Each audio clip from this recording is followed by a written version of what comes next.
Okay, got a 2022 Lexus NX350. Gonna do front brake pads and rotors. What you need to do is go ahead and find a wheel lock key. That would be in the trunk under the mat, way up in the front. There's a little slot for it. It's inside the plastic tray, inside the trunk. Remove the lug nuts, and man, did they screw that up. They went to these style. 17 millimeter socket. Nice. All right, so then get the tires off, got it jacked up, support it properly. Need to remove the retainer for the rotor. Break it loose with a chisel. And then you can use your socket, which is a 5 millimeter Allen. I used mine right off the bat and broke it right off the bat. And so I got lucky, I got the piece out. So I had to hit it with a chisel, get it moving, you know, like that, with the chisel. Put the chisel in there like this and put most of the weight on that side. And turn it with your chisel. Hit it with a hammer. Got that broke loose. Next you want to loosen up your caliper bolts. One here and one here. And those are 14 millimeter. And they look like that. Then you can go ahead and remove your caliper. All right. Underneath your caliper, you got these kind of springs that hold the pads in. Don't hold them in, but holds them, puts pressure on to keep them out like that against your caliper. All right. So you need to remove those just in case that you don't get them with your new set. All right, next thing you need to do is remove your caliper bracket. And it's got two 17 millimeter head bolts on the inside. One here and one up here. And you want to remove those. Make sure you hold on to your bracket when you take the bolts out and not falling off. And then on your foot of your air hose. All right. And the rotor's bonded on there with rust. So you can spray with some Pentrent and let it soak. And then while that's soaking, you need to clean up your caliper bracket. Then you need to remove your pads. Then you need to remove the hardware, the clips, and clean underneath it. And get all the rust out of there and then put a fresh coat of paint on it. Okay, got the brackets nice and clean. So I'll go ahead and I'll paint those. And I'll take out my slide pins, clean them up, roll them in some new Glide brake lube, and put them in there. Twist them as you go in, work that lube in there. Do not fill this up with lube, it would never compress it and get the pins in. You end up picking it all out. Got them both done. This one has the little rubber insulator on the pin, and that would be the bottom one. So now I'm gonna go ahead and paint it and let that dry. All right, now it's time to get my rotor off. I'm gonna replace my rotor so I can go ahead and hit my surface. If you're gonna keep your rotor, then you need to smack it in here. No wheel studs, so you don't have to worry about that.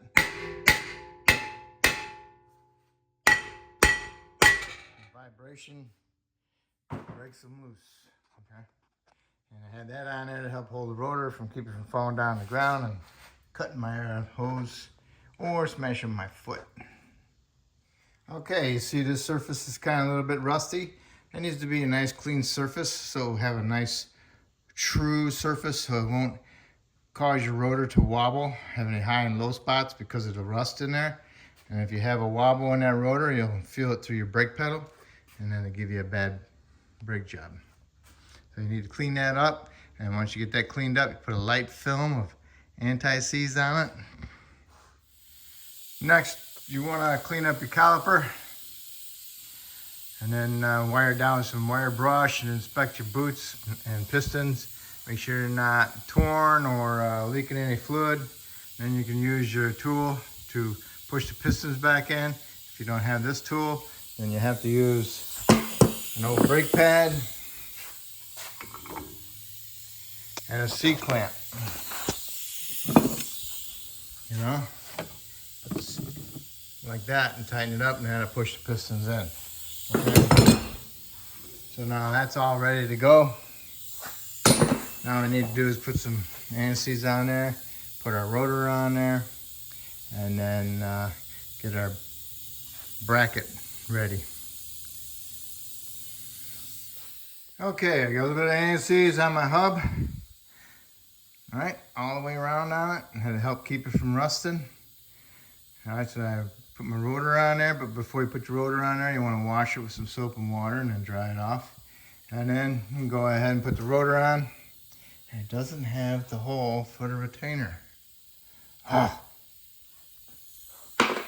that means it's going to be all flopping around. So I put one of the lug nuts bolts in there. Got me a pair of vice grips. Put it on there real lightly just to keep up, just to hold it straight. So I get my bracket on there. After I get my bracket on there, I'm going to stick this bolt in there. And I'm going to cut the head off of it. And this is from a Volkswagen. All right, thread's right in there. Perfect. So I'm going to get the bracket on there. When I get the caliper and the bracket on there, then I can go ahead and remove my lug nut and my vice grips. And I can screw my stud in there. And that'll help guide me on there with my tire. Because that's always a pain in the butt lining them up, especially when the rotor will turn on you and you can't line up your holes. All right, time to prep your caliper bracket. It's got it painted. Put your clips on there. Make sure that the spring parts are not going in towards the rotor. Make sure they're all in there nice and flat. Once you get that done, you need to go ahead and put the little springs on your pads, and it will go on the top part of the pad.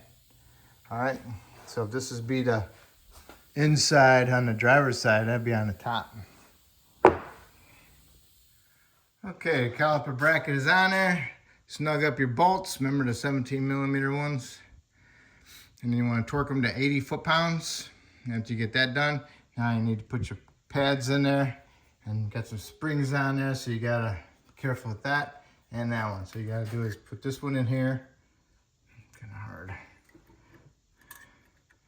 Get up in there like that, and then push it in on the bottom at the same time. It takes two hands. It's kind of hard to do it one-handed. Just not up far enough. Ugh. All right, hold on. Okay. Whew. Tight. All right. I pushed it in on the bottom first. Pushed it all the way against the rotor. Came up to the top. And pushed the pad against this spring here. And then before this other upper rattle clip spring went inside there, I stuck a small screwdriver, pocket screwdriver, inside there and pushed the spring down, and then I tapped on the caliper a little bit. Not the caliper, the pad. Got the pad in there. And there it is. Oh. And that's it. Tight fit. You don't want it being tight onto the bracket. It's tight onto the springs, so that's fine. It's going to be really tough to get the inner one in. But I'm going to do the bottom first, and I'm going to have to push past that one spring that's in here, and then guide the anti-rattle clip in there, and get my pocket screwdriver in there and push that rattle clip down, and I can finish pushing the pad in. You might want to go inside the car, turn the wheel to the right for this side, but you have to have the key on because it locks, because it's electric. Okay. I got the inner one in, remember?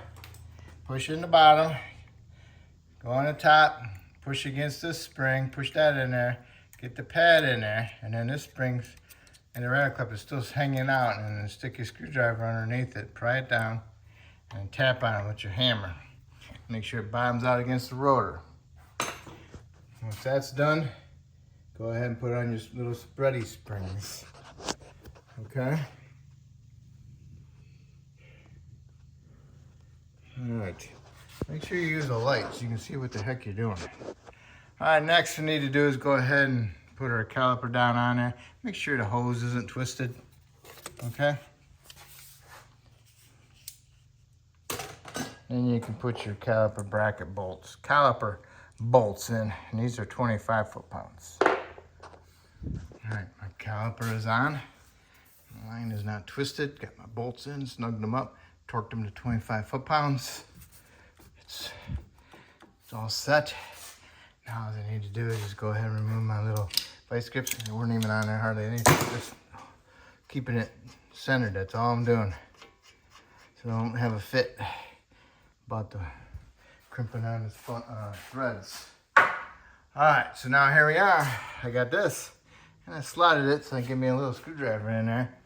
In case I can't thread it with my fingers, I can put a little screwdriver in there and thread it out. Okay. That will help guide me onto my rotor, help me onto the hub assembly, and then I get my other lug nut started. Alright, so now that you got this side done, you can go do the other side the exact same way. Alright? All I gotta do is look up lug nut torque. Hold on. Alright, get all your lug nuts started, snug them all up, and then you want to torque them to 103 foot-pounds. Okay? And once you do that, you can go do the other side the exact same way. Alright, and then once you get done doing both sides, go ahead, lower the vehicle down, go inside the vehicle, start it up, press the pedal to the floor a couple times.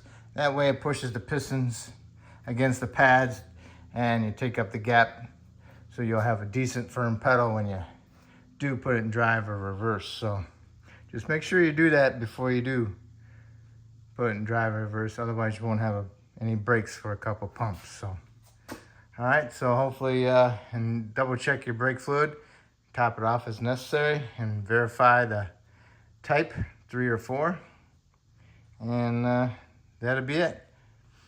Hopefully I helped you out, and if I did, hopefully you can help me out by subscribing to me, and I appreciate it. Thank you. I just wanted to add that on there.